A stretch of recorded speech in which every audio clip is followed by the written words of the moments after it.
10 tahun kita bagi kepada Mhm. satu tempat yang sebenarnya macam ni sahabat-sahabat, kalau orang menderma dalam keadaan kita meyakini bahawa sedekah kita, zakat kita, derma yang kita berikan itu akan digunakan dengan baik, tidak menjadi masalahlah.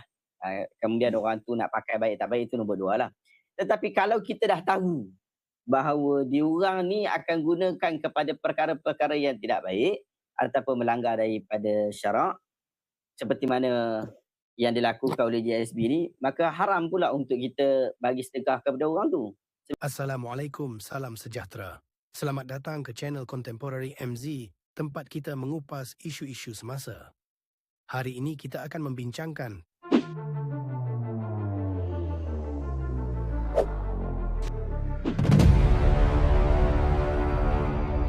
Dalam video kali ini, kita akan dengar pengakuan mengejutkan dari seorang penderma tetap Mahat Tafiz GSP. Menurut beliau, selama 10 tahun, wakil GSP datang setiap bulan mengambil sumbangan daripadanya.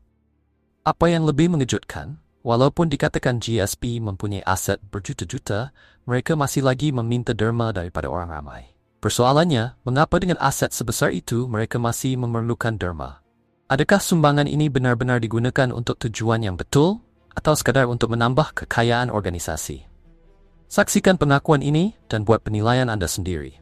Sebelum ni saya ada bekerja dekat satu kedai hardware di Kota Tinggi lah. Saya bekerja tu dengan hardware tu punya pakcik saya lah. Jadi saya cuma bekerja, tapi selama ni memang kita ada bagi sumbangan tiap bulan pada seorang tu. Memang dulu kita tak tahulah dia tu daripada golongan JSB. Dia sumbangan ni kita bagi untuk oleh tempatnya tu di Pengerang lah. Nama tempat dah dia menggunakan nama Mahat Tafiz Vocational Ismu Dakwah Air Bintan. Kita dulu tak tahu dia ada kaitan dengan JSB tidak, tapi bila kita tengok songkok dia kita boleh nampak lah kan, perbezaan sikit lah kan. Kat situ kita memang sumbangkan lah. Kita tak tahu, kita ingat kan selama ni Mahat Tafiz, jadi setiap bulan tu kita sumbangkan pada dia lebih kurang dalam RM200 setiap bulan selama hampir 10 tahun. Dia 10 tahun. Hampir lama, memang lama, hampir 10 tahun. Kita tak tahu sebab kita jangkakan ingat dia Mahat Tafiz biasa lah. Lepas tu memang dah banyak kali lah dia invite kita, dia pelawa kita untuk pergi ke ada sebuah rumah rakit dekat situ lah. Dia kata bawa jagaan dia. Lebih kurang dalam selepas COVID lah. Selepas COVID tu saya agak sibuk sikit untuk pergi. Dia pelawa kita banyak kali lah. Jadi saya minta adik saya yang pergi ke sana tengokkan lah bersama kawan saya. Tengok dekat tempat dia tu memang dikendalikan oleh JISB rupanya. Selama ni maknanya kita sumbangkan pada kan, tapi dia menggunakan nama Tafiz, Mahat Tafiz tu lah. Untuk dapatkan sumbangan Mahat Tafiz Vocational Kismu Dakwah Air Bintan. Jadi memang lama lah, dekat 10 tahun lah memang kita memang tiap-tiap bulan kita bagi pada dia. Pasal kita fikirkan benda tu Mahat kan, Mahat Tafiz. Kita tak tahu bila dah terjadi macam dah keluar isu ISB ni baru kita tahu. Dia daripada sudut pendaftarannya memang dia berdaftar macam biasa lah. Dia berdaftar macam biasa. Dia ada bagi resit pada kita apa semua. Tapi bila saya jadi kemukilan beberapa tahun lepas lah, sebelum timbul isu JISB ni, adik saya dengan kawan dia lah pergi ke sana. Dia cuba tanya-tanyalah lebih lanjut lah dengan dia ada sebuah rakit, dia macam dia punya resort lah untuk VIP dia dekat situ semua. Tu kita jadi kemuskilan lah, sedangkan dia minta sumbangan. Sedangkan kalau tengok kemewahan rakit dia tu memang dah macam resort lah, mewah untuk VIP ni. Dia dekat jadi resort Dia rumah rakit resort Air Bintan. Okey. Jadi baru-baru ni bila timbul isu ni memang betul lah apa yang pandangan adik saya tu lah kan. Yang dia cakap memang tempat ni memang JSB ni kalau ikutkan Dia orang cakap aset ni memang ratus juta lah kan. Kenapa dia perlu lagi minta sumbangan kan? Betul. Kalau kata kaya sangat ni. Ya betul. Jadi kita ada kesilapan kat situ lah, kita keliru, kita tak tahu kan. Jadi dia gunakan nama Mahat Tafiz Ismu dakwah Bentan tu yang menyebabkan kita ramai rasanya yang dekat kawasan tempat saya memang bagi sumbangan dalam bentuk bulanan pada dia orang. Jadi itu dah pengalaman saya nak cerita lah. Tapi tu hampir 10 tahun lah kita tak tahu. Baru kita tahu baru-baru ni. Lepas tu kita pun dah stopkan lah. Kita dah tak bagi lagi sumbangan pada dia.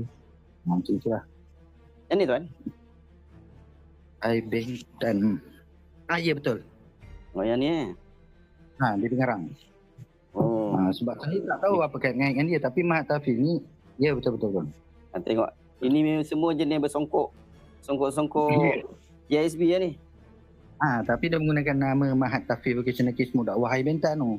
Untuk dapatkan sumbangan daripada orang ramai lah. Bila saya dapat tahu, bila itulah dia ada sebuah resort. Dia saya buat semakan. Rupanya resort tu tempat macam kawasan tu lah. Mahat Tafiz tu dijadikan macam pusat kuarantin. Tersenarai sebagai pusat kuarantin untuk yang bermasalah. Itulah. Daripada GSB. Saya dapat saya cuba search lah. Tempat dia tu tempat apa kan. Dan kat sini ni bukan budak-budak je. Ya. Tapi budak-budak ni memang selalu jugalah di kawasan tempat saya. Budak-budak tu memang ada lah, ramai jugalah tu. Tapi bukan budak-budak saja kat sini. Ya betul. Tapi bila saya tanya pun ada macam cikgu dia, ustaz tu yang minta sumbangan tu, saya selalu juga bertanya dengan dia. Saya cakap dengan dia, sumbangan ni sebenarnya tempat tu Mahat Tafiz apa? Dia nak jelaskan tu macam agak macam mengelirukan saya. Dia kata macam pemulihan lah. Macam itulah. Tu saya jadi confused. Lepas tu saya ni, isteri saya orang Indonesia. Ini cerita satu lagi lah. Saya ada anak sendiri di Indonesia. Jadi saya cakap, saya ingatkan nak pindahkan anak saya tu untuk sekolah di sini. Yang lebih mudahnya di mana? Saya cakap, ini benda ni berlaku lebih kurang dalam 2 tahun lepas lah. Lepas tu dia cakap, senang masuk lah. Dia invite, ajak masuk join dia lah. Nasib baik lah, Alhamdulillah lah. Saya terfikir balik. Rupanya saya cuba setengah pejabat pendidikan Malaysia, tak susah pun nak pindahkan pelajar Indonesia ke Malaysia. Nasib baik saya tak hantar anak saya ke sana lah. Kalau tidak, jadi GSB ya.